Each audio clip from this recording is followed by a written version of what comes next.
ഓടപ്പൂവ് കണ്ണൂർ ജില്ലയിലെ കൊട്ടിയൂർ മഹാദേവ ക്ഷേത്രത്തിലെ വൈശാഖോത്സവത്തോടനുബന്ധിച്ച് നിർമ്മിക്കുന്ന ഒന്ന്.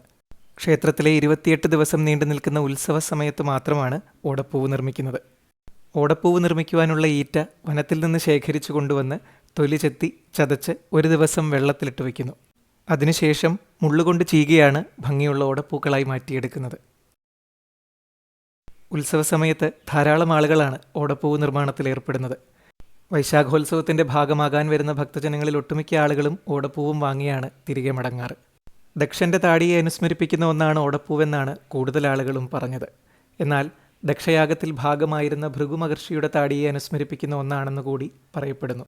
നമ്മുടെ നാട്ടിൽ എന്തുമാത്രം വൈവിധ്യം നിറഞ്ഞു നിൽക്കുന്നു എന്നതാണ് കൊട്ടിയൂർ നിന്നപ്പോൾ ഓർത്തത്. ഈ വർഷത്തെ വൈശാഖോത്സവം നടന്നുകൊണ്ടിരിക്കുകയാണ്. ഉത്സവത്തിലെ അനേകം പ്രത്യേകതകളിലൊന്ന് മാത്രമാണ് നിങ്ങളിപ്പോൾ കാണുന്ന ഓടപ്പൂവ്.